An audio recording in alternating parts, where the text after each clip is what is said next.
Michael was a man everyone respected, a devoted father, a responsible manager at a respected logistics firm, a man who seemed to have it all: career, charm, and a picture-perfect family.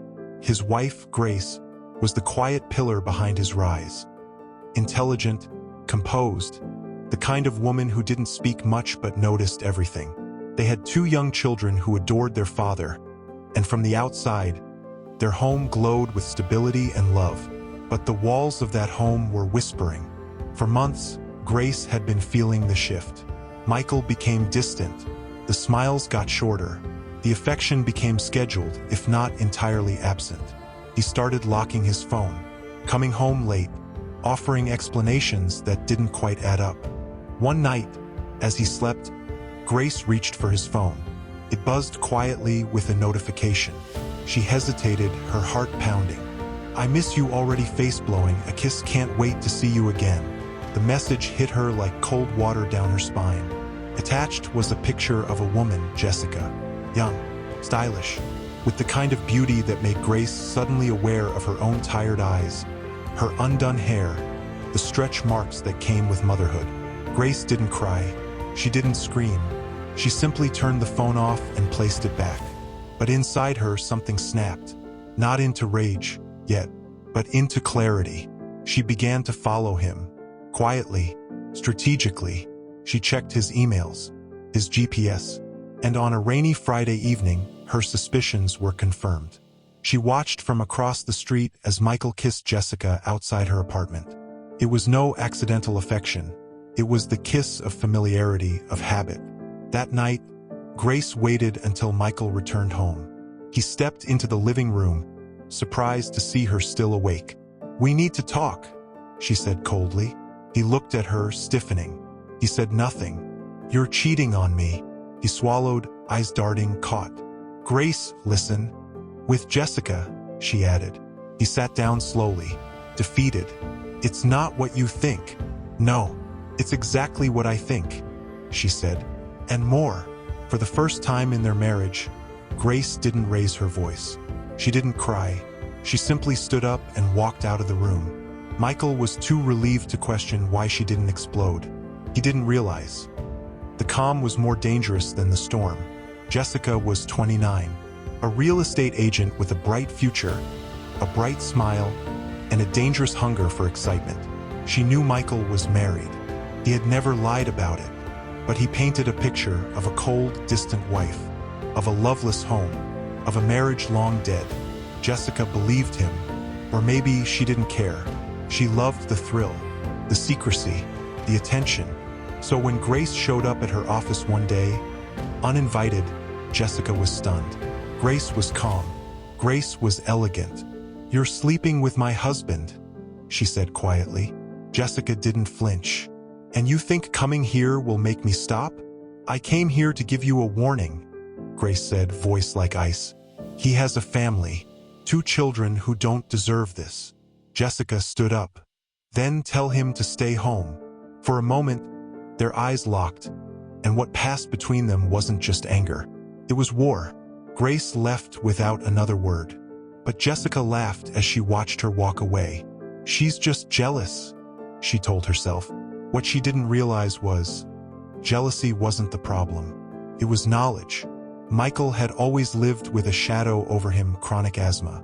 Severe, sometimes manageable, sometimes suffocating. Grace had been the guardian of that secret, and his savior. She was the one who rushed him to emergency rooms, who kept his inhalers everywhere: home, car, work. She had learned how to recognize the warning signs before even he could feel them. But since he met Jessica, he'd gotten careless. Grace noticed. He stopped checking his bag, sometimes forgot his inhaler altogether. He was used to Grace picking up the pieces, holding the line between life and death. Jessica didn't even know he had asthma. And Michael? He didn't bother to mention it. On a warm Sunday afternoon, Michael texted Jessica, "Heading over. Got the key. Can't wait to see you." Jessica was out shopping but told him to let himself in. He did. He took off his shoes, poured a drink, relaxed. But 20 minutes later, he began to cough. Then wheeze, then panic. He stood up, Gasping, trying to steady his breath, he reached for his coat. It wasn't there. No inhaler. His phone slipped from his hands. He crawled to the door, fumbled to unlock it, tried calling Jessica. No answer. His breaths were short bursts of desperation. He collapsed beside the coffee table, still alive, but fading. By the time Jessica returned and opened the door, he was gone. The paramedics came, but too late. Jessica was in shock. She told them about his asthma, that he must have forgotten his medication. The police arrived, took statements, looked for an inhaler. There was none. The autopsy confirmed it, no foul play. Cause of death: acute respiratory failure due to asthma. Still, the authorities needed answers. Why was he at her place? Why was there no medication? Jessica said, "Ask his wife. She knows." He had asthma all his life. So they did. Grace came to the station, dressed in black, head held high. "Did your husband suffer from asthma?" the officer asked. She looked them in the eye. "No, not that I know of." That one sentence, soft, composed, and deadly, changed everything. Without proof, Jessica became the suspect. A lover left behind. A woman who let a man die. She was arrested, charged with criminal negligence and involuntary manslaughter. Her career collapsed. Her family disowned her. Her name became a curse online. The court didn't need much. She was found guilty. Jessica wept in her cell. Alone, forgotten, haunted. She replayed the moment 1,000 times. What if she hadn't gone shopping? What if she had known about the inhaler? What if, 1 week after her conviction, she received a visitor?